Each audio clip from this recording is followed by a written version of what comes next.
So I'm gonna come clean. Like I really got into directing by accident. You know what I'm saying? I didn't grow up like wanting to be a fucking director and shit. I grew up in Bay Ridge, and Bay Ridge is like mad, like regular. Like everybody there kind of grows up thinking they gonna be like a ball player and shit. And that was immediately not my vibe because like I'm fucking terrible at sports. Like I'm the fucking worst. So I ended up going to a art high school in Manhattan. I went to high school art and design and while I was there, just kind of like figuring shit out, still not really knowing what I wanted to do, but I knew I wanted to be like art related.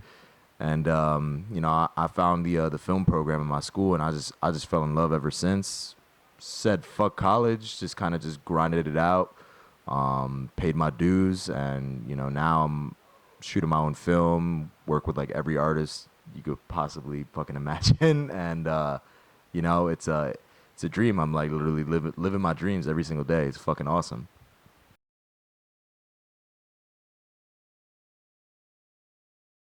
Least favorite experiences is when artists pull up to set fucking high as shit and like drunk out of their fucking mind. That's always the least favorite experience. It's like, bro, like did you have to take like 6 perks before like our shoot? Like you could have just like just one or just like wean down a little bit, you know what I'm saying?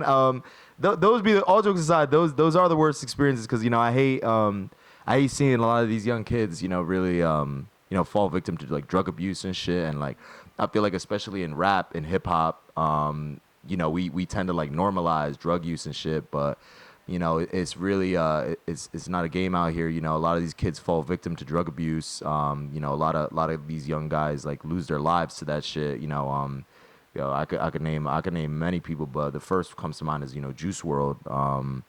Juice World was like a big inspiration to a lot of these kids, and unfortunately, his label, his managers, his friends, all enabled him to do drugs and shit. And that whole doing drug shit to me is like not cool for real. So like I think we gotta try to like change the narrative like in the culture and shit. You know what I'm saying?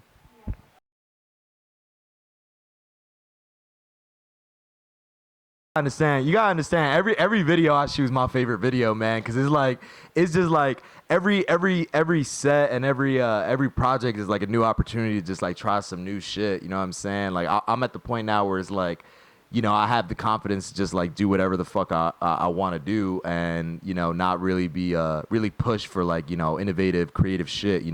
Every video don't gotta be a fucking Rolls Royce and like girls shaking their ass in a mansion. Like that's not gonna do anything for you as an artist. So my favorite experience, man. I got a few.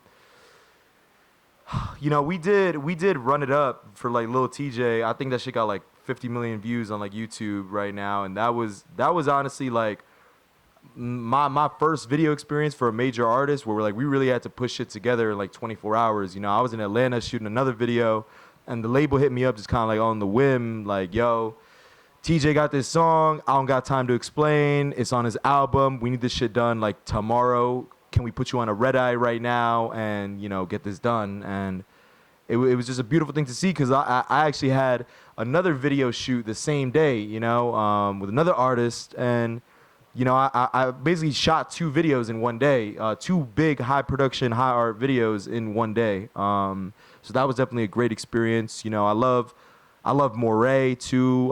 Shout out Moray, man. Like that guy's so humble, so fucking cool to work with. And just like when he walks into a room, man, he just really makes you feel special, and he's really humble and really dope, and he fucks with a lot of the youth. I actually just shot a video with, I don't know if y'all ever heard of that artist Jaleel, the brolic motherfucker that like rips his fucking shit off and fucking does backflips and shit. Like we just did a video, like a run and gun video in LA with him, and it was dope as fuck, just like seeing his fans like like pull up to the shoot and just like show him love and shit. It was all organic, nothing forced. Those are the best moments, when your artist is happy, when you make their fans happy, and you do shit your way and not the way that everybody else is doing it. Those are my favorite experiences for real.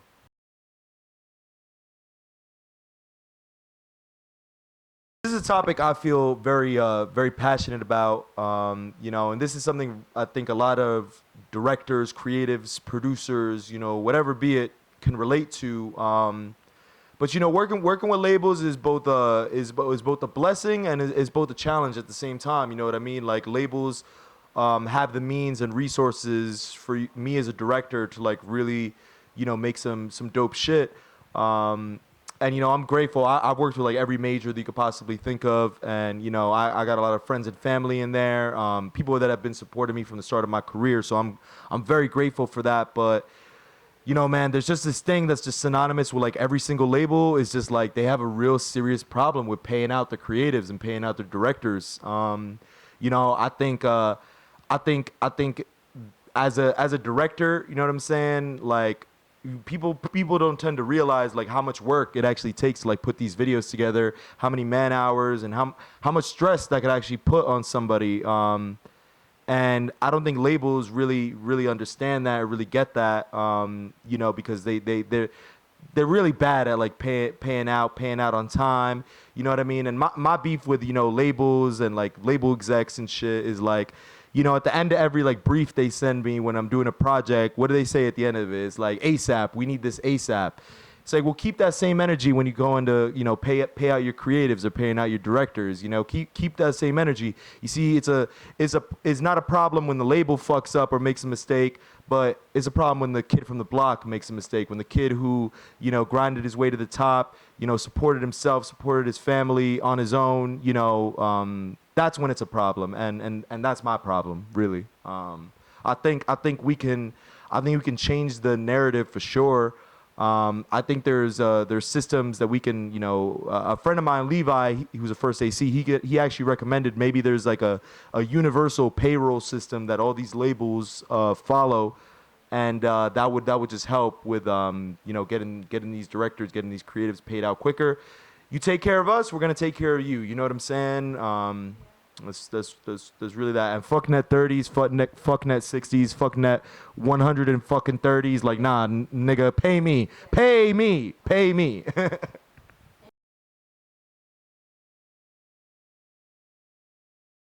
I mean, mental health is definitely a very serious topic for me. A very serious topic for a lot of young directors, a lot of young creatives and shit.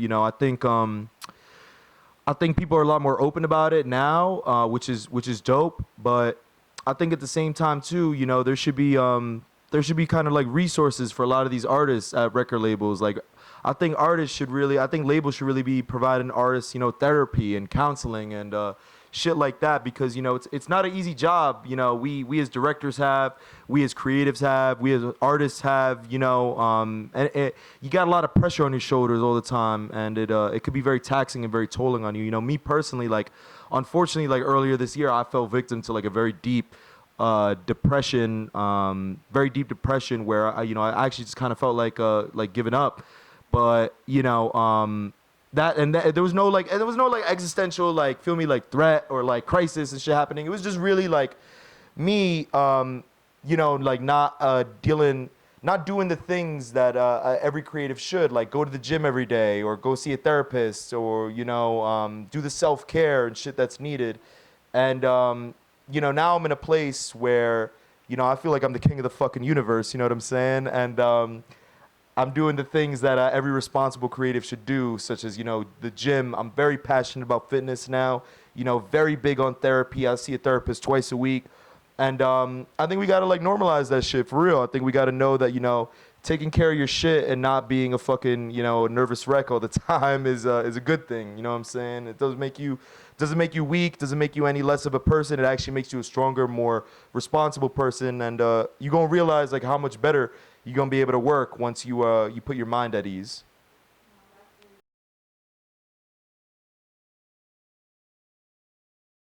Yeah, for sure. Yeah, this is another topic I just feel like really passionate about. I feel like right now, especially in media and cinema, the men are kind of getting shit on right now and like poised as like the bad guys. I'm all for female empowerment. I'm all for feminism. I'm a feminist myself. Like my mother's my manager.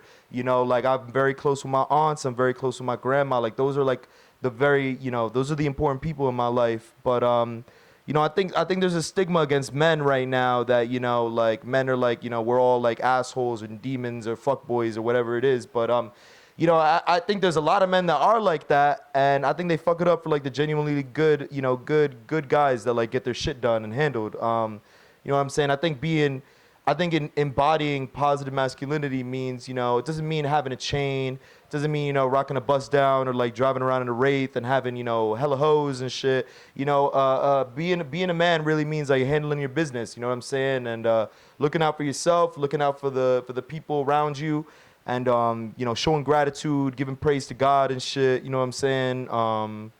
Yeah, man, I think that's the qualities of positive masculinity that I embody. And I just like to treat everybody. I like to treat everybody with respect. You feel me? Like, I know it's not easy out here, and I think we as guys, gotta all do our part, and trying to kind of change the narrative, if you will, on what is positive masculinity, and not necessarily like strive to do the things that we see in fucking music videos and shit. You know what I'm saying?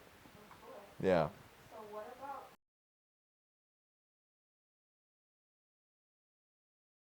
Being broke ain't cool. Being broke is not cool. You know what I'm saying? Having your life savings on your body and not in your bank account is definitely not a vibe. You know what I'm saying? I would say, as far as like advice to like young creatives and shit, man. Like, when you approach somebody or when you talk to somebody, like, show that you're passionate. You know what I'm saying? Show that you actually care. At the end of the day, people respect wholesome, genuine, real people. You know what I mean? Like, me, I have no filter whenever I talk. I don't let people's words affect me and shit. You know what I'm saying? I would say be passionate. Wear that passion proudly on your shoulders. And just don't be afraid to take risks. The worst thing you could do in this world is not try. You know what I'm saying? Like, the worst thing you could do is not go the extra mile, do your best, put your best effort, put your best foot forward with everything you do.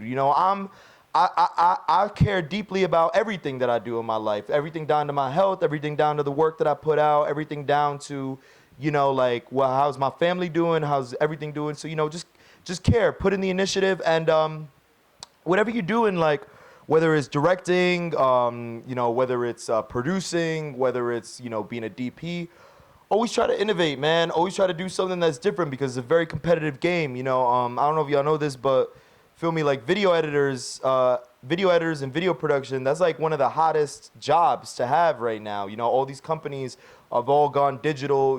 Like, content is king, content rules the world. All these companies need, Instagram videos, TikTok videos, like all that. So it's a very competitive landscape. So I would say find your voice, whatever that voice is, and do whatever you can to stand out from the pack. You can't be ordinary when you're doing this shit. You got to be extraordinary. You know what I'm saying? Like, go the extra mile, put in the extra work, and just know at the end it's all gonna pay off.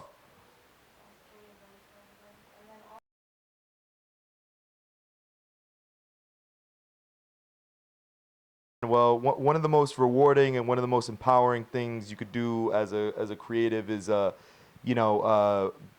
on your own project. As a director, like, I used to think like shooting movies were like pipe dreams. You know what I'm saying? And now, I actually, shout out to V Files, man. V Files kind of like put me in a position to win, and gave me an opportunity to shoot my own film. I got a documentary coming out. It's called I Heart NY.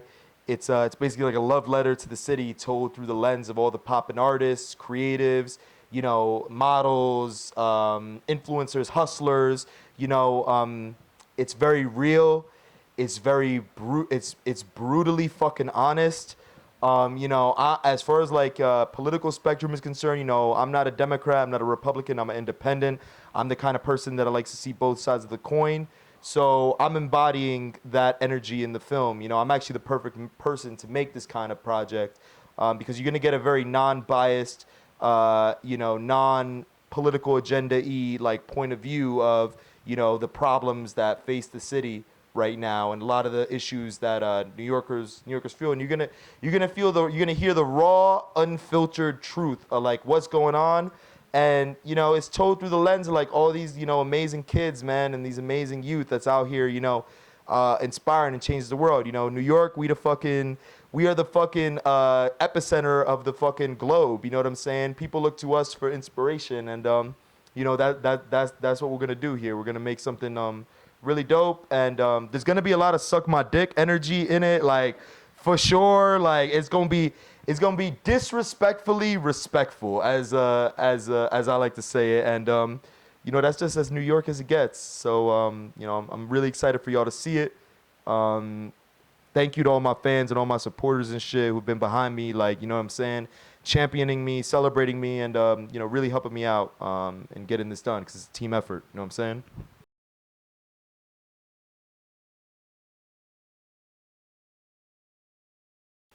I would say, if you got an idea, if you got a dream, just fucking go for it, man. And don't care too much about what people think about you. Don't care too much about what niggas got to say about you. You know, all the shits is just labels. And if you got a great idea, or if you think you could change the world, man, go fucking do it, and fuck what anybody else has to say, man. Get up every day, go to the gym, go to therapy, take care of yourself, and you know, be a voice in this world. That's it. Just use your voice, and know that if you don't use your voice, you're really doing a disservice to yourself. Yeah, that's it. Thank you. Appreciate you.